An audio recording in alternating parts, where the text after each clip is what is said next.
Magandang gabi po sa inyong lahat.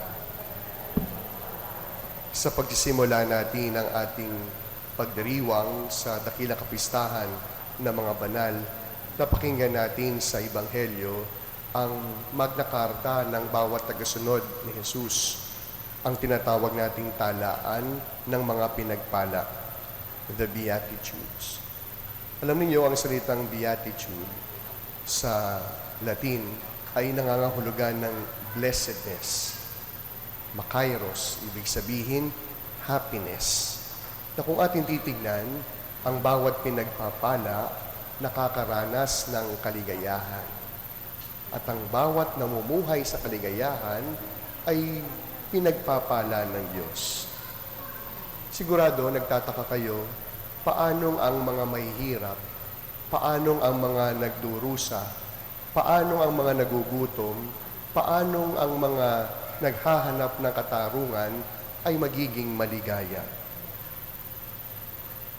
Paanong ang mga tagapagpataguyod ng kapayapaan, paanong ang mga pinahihirapan, pinag-uusig, ay masasabi nating tunay na pinagpala. Kung ating titingnan, talagang taliwas yung values ni Jesus. Kakaiba yung kanyang mga bawat pinahahalagahan. Abay, mantakin ninyo, paanong magiging masaya ang naghihirap? Paanong magiging pinagpala yung pinag-uusig? Nahihirapan tayo maunawaan sapagkat ang ginagamit natin ay ang pamantayan ng mundo. Subalit, kung ang gagamitin natin ang pamantayan ng langit, mauunawaan natin ang kahulugan ng bawat bagay na ibinibigay sa atin. Una, maraming mga tao ang mayaman pero hindi masaya. Maraming mga tao ang naliligayahan pero hindi naman namumuhay sa pagpapala. Tandaan natin, not all pleasurable are good in the eyes of God. Hindi lahat ng bagay na masarap, tama. Hindi lahat ng bagay na maganda, mabuti. Gayun din naman, hindi lahat ng mahirap ay masama. May mga bagay po tayong nararanasang kahirapan, pero ito yung nagtutulak sa atin upang mas maging responsable. Halimbawa, yung mga magulang, nahihirapan po kayong itaguyod ang inyong mga anak. Pero pansinin ninyo, kahit mahirap, bakit hindi po kayo sumusuko?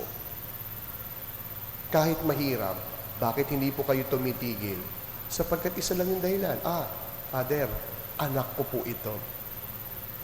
Kahit po mahirap, igagapang ko po yung kanyang pag-aaral.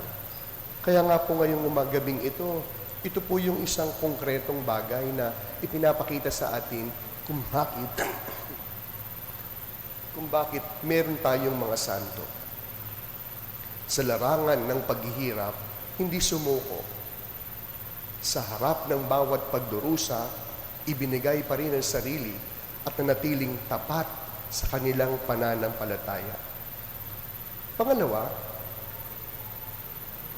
it is only in God we can find our true and lasting happiness.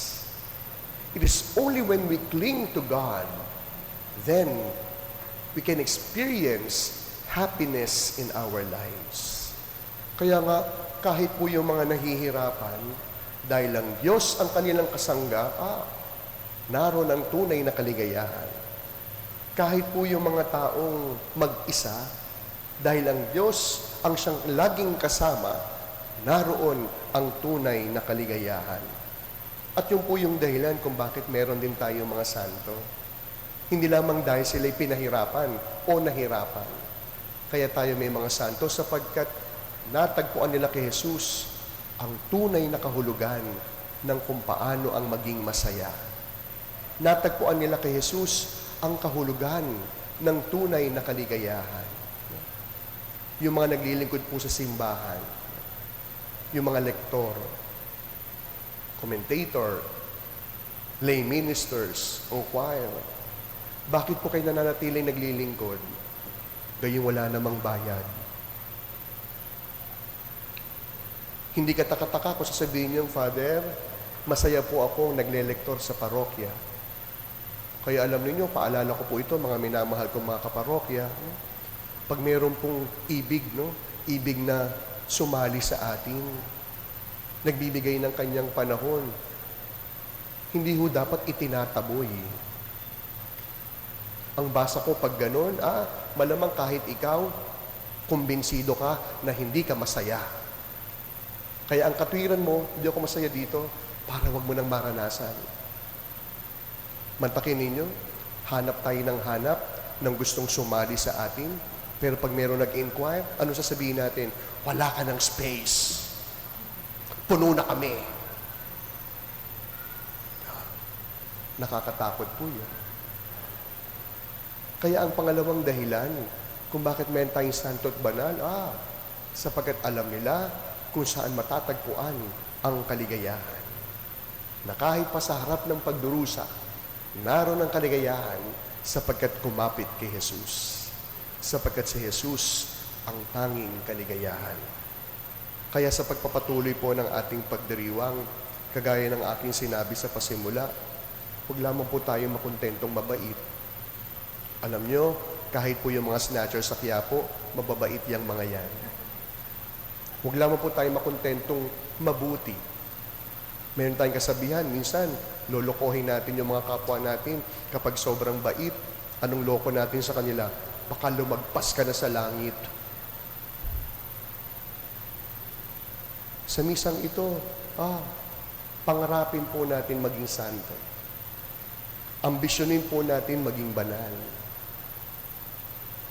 Siguro simula ngayon, pwede niyong lagyan ng unang letra yung mga pangalan ninyo. Saint Mayet. Yan.